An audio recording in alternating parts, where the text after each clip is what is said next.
আসসালামু আলাইকুম সুপ্রিয় দর্শক মণ্ডলী, এই মুহূর্তে আছি আমি গাজীপুর উপজেলা কালিয়াকুড়ে পল্লী বিদ্যুৎ থেকে। আমি আপনাদেরকে সরাসরি জানানোর চেষ্টা করতেছি যাদের বাড়ি গাইবান্ধা জেলা, তা ওনারা গাজীপুর থেকে মানববন্ধন করতেছে। কি কারণে মানববন্ধন করে, উদ্দেশ্যটা কি, এই বিষয়ে আমরা জানতে চাবো। ভাই আসসালামু আলাইকুম। ওয়ালাইকুম আসসালাম। আপনার নাম? মোহাম্মদ মুন্না সরকার।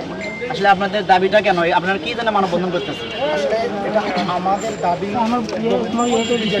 অর্থাৎ যেটা রংপুর ইপিজেড নামে পরিচিত, এটা গোবিন্দগঞ্জে বাস্তবায়ন চিনিকলের 1840 জায়গায় সাহেবগঞ্জে রয়েছে, পরিত্যক্ত হিসেবে রয়েছে। চিনিকল বন্ধ হওয়ার পর থেকে আমাদের এখানে একটা ইপিজেডের বাস্তবায়ন আমরা চাই, কারণ এটা অনেক আগে প্রস্তাবনা রয়েছে।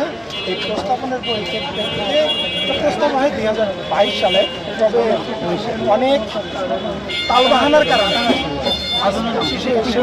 আমরা সেখানে কোনো বাস্তবায়ন দেখছি না। আপনারা মানে এই বাস্তবায়নটা কেন করতে পারতেছেন না? আপনাদের দুর্বলতা, না এখানে দুর্বলতা তারা নিতেছে, নাকি আপনারাই একমত হয়ে কাজ করতেছেন?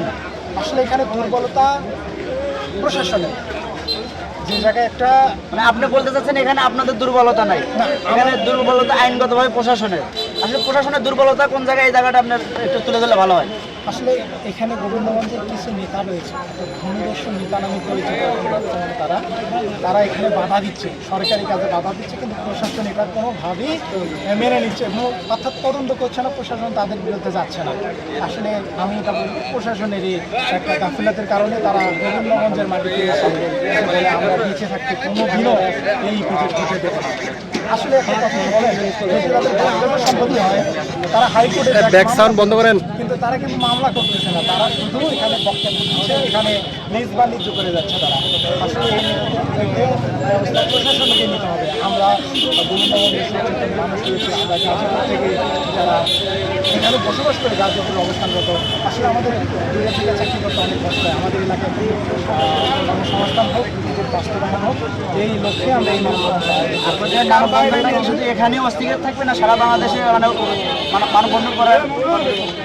আসলে আমাদের এই মানববন্ধনটা শুধু গাজীপুরে না, পুরো গোবিন্দগঞ্জ উপজেলা তো হচ্ছেই, লাগাতার কর্মসূচি পালন হচ্ছে। গতকাল প্রেস ক্লাবের সামনে হয়েছে এবং সেই সাথে সারা বাংলাদেশে যেখানে গোবিন্দগঞ্জের মানুষ আছে, ঠিক সেখান থেকে তারা যেভাবে পারুক, অনলাইনে হোক, মানববন্ধন করে হোক, আমরা প্রতিবাদ করে দেবো ইনশাল্লাহ।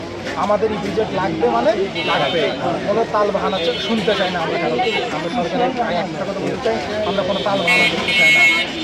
আমাদের অনেক নেতা আমাদের দেশ থেকে পালিয়ে গেছে, এক ভূমিদস্যুর আমাদের বিজেট লাগবে। ঠিক আছে ভাই, আপনাকে অনেক ধন্যবাদ। শুভ দর্শক মণ্ডলী, এই মুহূর্তে আমি গাজীপুর থেকে আপনাদেরকে সরাসরি ভাইয়ের কাছ থেকে জানতে পারলাম যেটা ওনারা ইপিজেডের দাবিতে, তারা কিন্তু ওই ভাঙচুর, মারামারি, কাউকে খুন খারাপি, এই বিষয়ে তারা দাবি করতেছে না। তারা চাইতেছে গাইবান্ধা জেলায় গোবিন্দগঞ্জ থানায় উপজেলায় একটা ইপিজেড হোক, তারা এই দাবিটাই আছে। আমি মোহাম্মদ রিপন, গাজীপুর।